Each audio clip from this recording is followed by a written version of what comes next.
আপনার কাছে আমার একটি প্রশ্ন যে আপনি প্রবীণ প্রবীণদের মানসিক স্বাস্থ্য নিয়ে কাজ করতে চাচ্ছি, তাহলে আপনি যদি বলেন যে এই প্রবীণ বয়সে আপনার সুখের যে সময়গুলো কিভাবে কাটান সেটা নিয়ে আমাদেরকে বলেন। আচ্ছা, আমার সুখের সময় হচ্ছে যে আমার ছেলেমেয়েরা আসে, নাতিপুতি আসে। আমার ছেলে এখনো বিয়ে করা নাই, বউ নাই, তো ছেলেমেয়েরা আসে। আর আমার যে বাড়িতে আশেপাশে আমার শরিক আছে, এখানে আমার আমি সবার বড়, আচ্ছা, গুরুজন। এবং গ্রামেও আমি সবার বড় বয়সে, আমার দেউলিয়া গ্রামে আমি সবার বড়। তো সবাই আমাকে অনেক সম্মান করে, কারণ আমি আগে থেকে সমাজে কাজ করি, প্রার্থনা করি, সময় কাটাই গির্জায়। এখানে বাড়িতে গির্জার কাজ করি, যেমন সারাদিন গির্জা, সেই মাটি কিনা থেকে ধরে এই পর্যন্ত আমি আছি। এই 27 বছর গির্জার বয়স, এই 27 বছর ধরে আমি কাজ করছি। রাঙামাটি গির্জায়ও আমি 19 বছর প্যারিসে ছিলাম। সবাই আমাকে খুব ভালো জানে। গির্জার অন্য অন্য কাজে, প্যারিসের কাজে সব সময় আমাকে গির্জায় ডাকে, অন্যান্য গির্জায় যাওয়ার জন্য আমি যাই। তবে অনেক গির্জার সঙ্গে পরিচিত, তো এগুলোই আমার আনন্দ। আর যে নাতিপুতি আসে তাদের নিয়ে একটু খেলাধুলা করি, প্রার্থনা করি, গান বাজনা করি, তাদেরকে গান শিখাই। আমার গ্রামে ছোট ছোট বাচ্চাদের নাচ শিখায়, যেমন আমাদের গ্রামে অমর সংঘ করছে, এটা আমার এই প্রতিষ্ঠান আমি করে দিছি ছোটবেলায়, সেই এরশাদের আমলে। আচ্ছা, তাহলে আপনি বলছেন যে আপনার সুখের সময় ভালোই কাটছে এই প্রবীণ বয়সে, আশেপাশে নাতি নাতনি পাড়া প্রতিবেশী নিয়ে সময় কাটাচ্ছেন। তবে এই যে প্রবীণ, আপনি অনেক দিন যাবত একা, মানে আপনি বিধবা, 27 বছর বিধবা, তাহলে এখানে আপনার কিছু কষ্টের মুহূর্ত আছে, যে একাকিত্ব না, এটা নিয়ে যে একটু কিছু বলেন। একাকিত্ব যেমন একা একা ঘরে থাকতে হয়। মেয়েদের কাছে গেলে থাকি, মেয়েদের কাছে ঘরে তালা থাকে। এখন এই যত বড় বাড়ি দিছি, বিল্ডিং বাড়ি, আমি একা থাকি। ওই সময় তো আমার খুব খারাপ লাগে একা একা থাকতে, কাউকে পাওয়া যায় না থাকার জন্য, নিজেরই কাজ করে চলতে হয়। তো উপরওয়ালা আমাকে, ঈশ্বর আমাকে অনেক আশীর্বাদ করেছেন যে আমি এত বয়সে এখনো চলতে পারি, নিজের কাজ নিজে করতে পারি এবং অন্যকে সেবা দিতে পারি।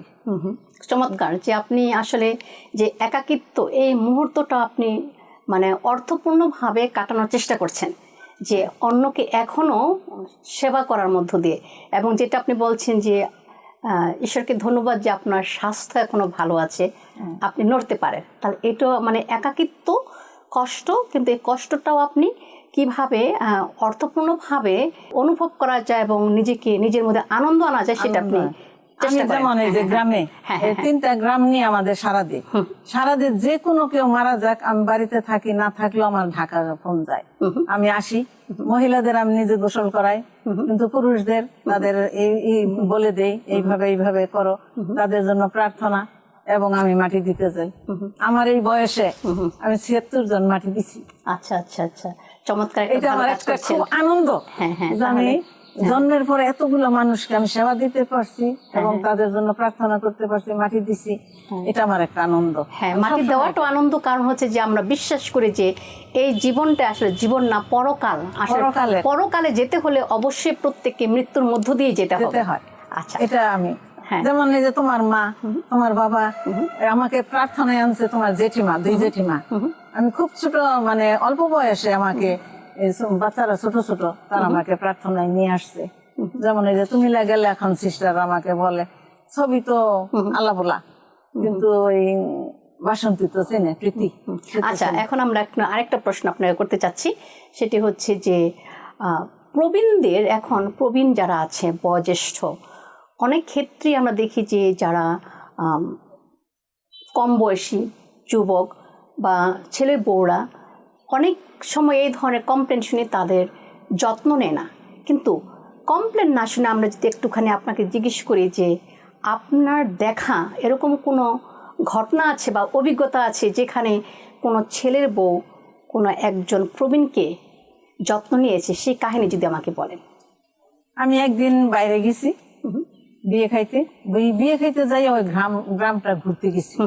তো যাওয়ার মধ্যে দেখি এক বাচ্চা খুব কান্না করতেছে, ছোট বাচ্চা, বারান্দার মধ্যে।